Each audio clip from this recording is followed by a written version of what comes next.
Galactic Standard Credits. Galactic Standard Credits, often referred to simply as credits, were the economic backbone of the Star Wars galaxy and the primary measuring stick for nearly every other currency. Their universal acceptance across most of the galaxy's star systems meant that credits acted as a kind of lingua franca of trade, allowing diverse cultures and species to exchange goods and services without resorting to bartering. Credits were designed to be flexible, existing in both physical and digital formats, which ensured their usefulness across all levels of society, from the core worlds to the most remote outer rim outposts. What made them especially powerful was the sense of trust they carried. Credits were backed by governments and banking institutions that gave them credibility across political lines, even when tensions ran high. Whether used to purchase something as small as a meal or as large as a starship, credits defined economic life in the galaxy. They were also symbolic, a representation of galactic unity and stability, and even when governments shifted, the idea of the credit remained constant. Their adaptability, coupled with widespread recognition, cemented credits as the most important and influential currency system in Star Wars history. Interstellar credits. Before the Republic unified vast stretches of the galaxy, economies were fragmented, with each system and culture relying on local trade, barter, or small-scale currencies. To facilitate exchange between these groups, interstellar credits were created as the first attempt at a standardized medium of exchange across multiple star systems. While primitive compared to later systems, they played a crucial role in expanding commerce beyond local borders. Merchants, traders, and explorers relied on these credits to ensure consistency when dealing with alien cultures, and the credits themselves became symbols of growing interconnectivity across the galaxy. However, their value was not universally recognized, and in many outer rim or less developed systems, bartering remained more reliable. Despite these limitations, interstellar credits are historically important because they laid the groundwork for the Republic's adoption of a centralized financial system. They allowed for interplanetary trade to flourish in ways that would not have been possible otherwise, and are best remembered as the experimental phase of galactic finance, a precursor to the Republic's far more successful credit system. Without this early innovation, large-scale trade networks may have taken centuries longer to form. Republic credits. The Republic credit was one of the most significant currencies in Star Wars, serving as the standard unit of exchange during the Galactic Republic's long reign. These credits carried legitimacy across most core and mid-rim worlds and played an essential role in unifying economies across thousands of star systems. Their design ensured they could be easily verified and exchanged, making them both practical and trustworthy. However, their acceptance was not universal. Many planets in the Outer Rim distrusted Republic credits or rejected them. CIS credits. The Confederacy of Independent Systems, formed during the tumultuous period leading up to the Clone Wars, introduced its own credit system to establish economic independence from the Galactic Republic. CIS credits were backed primarily by corporate-controlled banks and large trade guilds, which gave them an air of legitimacy within Separatist territories, but left them lacking credibility outside those borders. Their circulation was largely limited to star systems under CYS influence, where merchants, shipbuilders, and war suppliers accepted them out of both necessity and loyalty to the Separatist cause. However, this reliance also meant the value of CIS credits was tied directly to the fate of the Confederacy itself. Once the Separatists fell at the end of the Clone Wars, their currency collapsed almost instantly, leaving many holders with worthless notes and tokens. In practice, CIS credits highlight the fragility of politically motivated monetary systems. Without broader trust and inter-system recognition, they could not endure. Collectors, historians, and a handful of black market dealers later sought out CIS credits as rare relics of the Clone Wars era, but their value shifted from economic to cultural, remembered as symbols of a failed rebellion against the Republic's centralized power. Imperial credits. With the transformation of the Republic into the Galactic Empire, the credit system was reshaped into Imperial credits, which became the mandated financial standard across nearly all Imperial-controlled territory. Unlike the Republic, which encouraged voluntary adoption, the Empire enforced acceptance of its credits with harsh laws and punishments for non-compliance. This made Imperial credits nearly inescapable in daily life, particularly in the core worlds and mid-rim, where Imperial authority was strongest. The currency symbolized more than just money. It was a constant reminder of the Empire's control, as every transaction tied individuals to the state's power.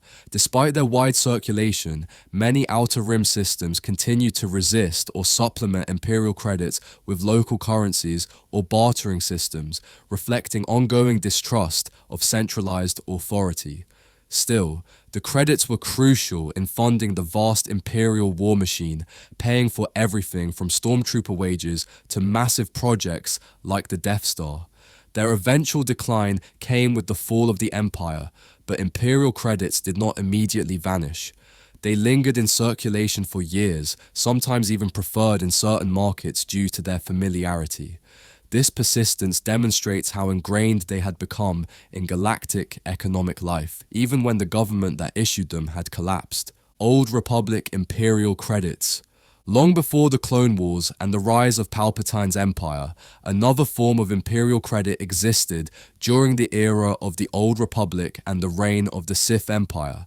These Old Republic Imperial credits circulated almost exclusively within Sith-controlled territories, functioning both as a means of commerce and as an emblem of the Sith Empire's separation from the Republic's economic system. Their usage was deeply tied to loyalty, with Sith-occupied worlds adopting them as a show of allegiance. However, like the CIS credits centuries later, their reach was limited. Republic citizens had little incentive to accept Sith credits, and the divide reinforced political and cultural boundaries. The credits themselves were often marked with distinct Sith iconography, serving not just as money, but also as propaganda, a reminder of the Sith's authority over everyday transactions. Once the Sith Empire was defeated, their credits lost all value, leaving behind a trail of useless coins and notes that quickly became collector's items or melted down for raw materials. Their story reflects the recurring theme in Star Wars that money is often inseparable from the politics of the issuing power, and that once that power collapses, so too does the currency tied to it. Alliance credits. When the Rebel Alliance emerged as a coalition of freedom fighters determined to resist the Galactic Empire, they recognized that even rebellion required an organized economy. Out of this necessity came Alliance credits, a currency that held little power on the galactic stage, but was crucial within sympathetic systems and hidden bases. These credits helped maintain the logistical backbone of the rebellion, ensuring operatives could be paid, supplies could be secured, and sympathizers had a tangible way to exchange goods and services. Unlike Imperial credits, which were imposed through fear and law, Alliance credits derived their legitimacy from trust and shared purpose. They became a badge of solidarity for those willing to resist tyranny, often circulated quietly through networks of merchants and smugglers who supported the cause. While their acceptance outside rebel-friendly systems was limited, they still carried symbolic power, proving that the rebellion was not just an ideology, but a functioning organization with its own economy. After the fall of the Empire, Alliance credits faded into obscurity, replaced by New Republic credits, but their legacy lived on as reminders of how resourcefulness and unity helped sustain the galaxy's most famous resistance movement. New Republic credits. The fall of the Empire ushered in a new era of governance, and with it came the reinstatement of a unified currency, New Republic credits. Unlike the Empire, which enforced its credits through intimidation, the New Republic sought legitimacy by creating a financial system rooted in stability and fairness.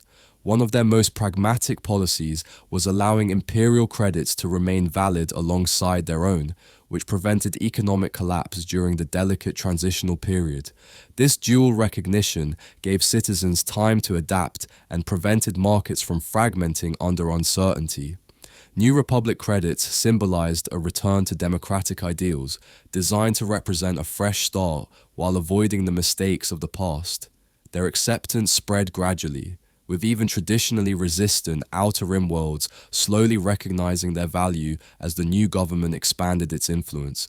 These credits became the foundation of post-war recovery, funding reconstruction efforts, infrastructure, and the revitalization of trade. Though not immune to the challenges of galactic politics, they demonstrated that a currency's strength came not only from economic design, but from the trust people placed in the institutions behind it. Physical forms of credits. While credits were most often associated with digital transfers and electronic chips, they also took on a remarkable variety of physical forms that reflected the diverse needs of galactic society. Credit chips, also known as cred sticks, were among the most common, functioning like compact storage devices that could hold varying amounts of currency and be easily transferred between individuals. Credit coins were metallic tokens available in numerous denominations, ranging from tiny fractional values to massive sums, useful for everyday exchanges on worlds where digital infrastructure was unreliable. Credit ingots were larger, flat bars engraved with value markers, typically used in high-value transactions such as starship purchases or corporate deals. Credit chits were similar to chips but designed for smaller denominations, while credit cubes allowed individuals to carry immense sums in a single compact object. Credit tokens, often made of plastic, circulated in backwater planets, though their low value made forgery barely worthwhile. Credit solids resembled untraceable storage devices favored by spies and operatives who needed anonymity. Even smaller subdivisions existed, such as Descreds, worth 1/10 of a credit. Government-issued alternatives like Imperial cash vouchers, authority vouchers, pay vouchers, and military script demonstrated how credits could be manipulated for political or bureaucratic purposes. These diverse forms highlight how a single monetary system could be adapted to countless environments, ensuring that credits remained functional across the galaxy's varied cultures and technologies. Regional coins and alien currencies. Beyond the centralized systems like the Republic or the Empire, the galaxy was filled with countless regional economies, each with its own form of coinage or tokens that reflected local culture, tradition, and political structures. The Hutts, whose economic power stretched across vast sectors, relied heavily on their own forms of money. The Whoopi-oopi was a golden coin used in Hutt space, its value equal to about 0.625 Republic credits. More than just a financial tool, Whoopi-oopi coins carried engravings of the Hutties' code of trade, intertwining currency with cultural identity. Higher denominations included the Trugut, equivalent to 10 credits, and the Pegat, valued at 40 credits, with 1 Pegat equaling 4 Truguts or 64 Whoopi-oopi. These denominations were central to commerce in Hutt territories, ensuring the Hutts could keep their economy distinct from Republic influence. Jabba the Hutt even created his own marker, a personalized gold coin token that was less about monetary worth and more about power. Jabba's marker identified individuals employed or indebted to him, serving as a currency of intimidation, proof that even the wealthiest crime boss could reduce money to a tool of fear. In the Mon Calamari system, a completely different form of coinage emerged, Calamari Flan. These were gelatinous, disc-shaped coins with a white and blue appearance, famous for their brief feature in The Mandalorian. Though physically fragile under pressure, they were widely recognized within Mon Cala and its neighboring systems, adding to the cultural diversity of galactic economies. Elsewhere, rare and unusual currencies appeared, such as the Carltonian Fiskin, a valuable collector's piece that survived into the New Republic era despite originating in the days of the Galactic Republic. Each of these currencies highlights how regional powers used coinage to assert independence, reinforce identity, and conduct trade outside the sphere of galactic standardization. The diversity of regional currencies across the galaxy extended far beyond the Hutts and Mon Calamari, with dozens of other systems minting their own unique coins that reflected local culture, politics, or even superstition. On Aragalo, the mesak served as both a currency and a unit of time measurement, an unusual dual purpose that demonstrated how deeply money could intertwine with daily life. On Corellia, local systems introduced not only the Corellian credit but also the Meatlump Lump, the crude currency of the infamous Meatlump gang, which held no value outside of their criminal dealings but became a reminder of how subcultures shaped their own economies. On Jeddah, spiritual significance bled into money itself. The Zuckle functioned as a common donation token in the Holy City, often exchanged alongside credits as a symbolic gift to the guardians of the wills. Similarly, Jeddah knots were coin-shaped tokens often donated at temples, intertwining faith and finance. On Andamar, parats were minted with the image of the current ruler on one side, while Adumari cred coins circulated as slightly less valuable alternatives to galactic credits. On Soro, Sukuron credits were once the local monetary unit, but they lost much of their worth after the collapse of the Republic. Other planets produced their own coins. Orono had the Pez coin, Radna minted Korums with 5,000 equating to the average yearly wage, and mysterious regions like the Chiss Ascendancy used the Univer, a rare currency often tied to ransom negotiations. In many cases, coins like Zid and Ahri held value not for their face denomination, but for their materials, being melted down into precious metals. Even the Black Spire outpost on Batu had its own Spira chips, hexagonal tokens inscribed with BSO, widely recognized in trade within the settlement. From rare collectibles like Cavern Bills on Kato Nemoidia to commemorative issues such as Kuat coins celebrating Kuat drive yards, regional currencies showed that money could serve as propaganda, religious tribute, criminal tender, or pure barter depending on the culture that produced it. These countless variations emphasized how vast and decentralized the galaxy truly was, with each world imprinting its own identity into the most basic act of exchange. Gambling tokens and underworld markers. Outside official systems of finance, the galaxy's criminal underworld and gambling dens produced their own forms of currency that carried just as much weight in the right context as Imperial credits did in the core. Casinos like those on Canto Bight relied on specialized gambling chips, known as Canto coins, which were not only markers of wealth, but often works of art themselves, minted from precious metals in gold, silver, and bronze variations. These tokens were limited in use to the casino environment, yet within that sphere, they represented fortunes, sometimes exchanged in amounts that could buy entire ships. BB-8 famously weaponized such coins during his adventures, showing their durability as much as their ubiquity in luxury gambling establishments. Other forms of underworld tender included personal markers issued by crime bosses or drink chits valid only in specific cantinas, a reminder of how tightly controlled these microeconomies could be. Mission tokens, such as those issued on Felucia or Coruscant, blurred the line between official and unofficial use. They served as rewards for service or participation in missions and were redeemable in localized markets, including within the Jedi Temple. Games like Sabak and Pazak also relied on customized chips and markers, often decorated with symbols of the hosting organization. Though they lacked universal acceptance, the value of these tokens was undeniable in the environments they were tied to, where fortunes were won and lost across green felt tables. Their very existence demonstrates how fluid the concept of currency was in Star Wars. Sometimes all it took was a trusted table, a recognized chip, and an agreement between players for entire economies to thrive outside the reach of galactic governments. Commodities as currency. Despite the prevalence of credits and countless coin systems across the galaxy, many regions, especially those in the Outer Rim, relied more heavily on bartering and the direct trade of commodities.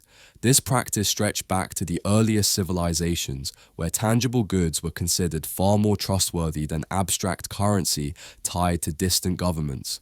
Precious metals like gold, silver, platinum, and chromium consistently retained high value, often stored, traded, or smelted down to create universal bargaining chips.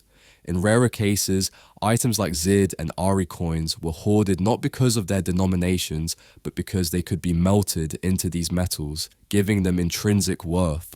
Kyber crystals, immensely powerful and spiritually significant, represented some of the most valuable commodities in the galaxy, easily exchanged for tens of thousands of credits depending on size and purity. Their rarity and ties to Jedi and Sith traditions made them uniquely desirable both as weapons components and as black market assets. Other goods like exotic furs, silks, or animal byproducts such as woofer leather or Dathomiri spider silk carried enormous prestige, often functioning as luxury currencies among the wealthy. For those living on the margins, however, basic necessities like food, water, and fuel often carried more immediate purchasing power than coins or credits, proving that survival needs outweighed symbols of wealth. The First Order, during its rise, notoriously seized valuable materials to fund its war machine, showing that commodities were just as vital in fueling galactic conflict as in sustaining daily life. This reliance on tangible trade reveals a universal truth in Star Wars. No matter how advanced financial systems became, there were always moments when the value of a meal, a resource, or a crystal outweighed that of a number etched into a coin.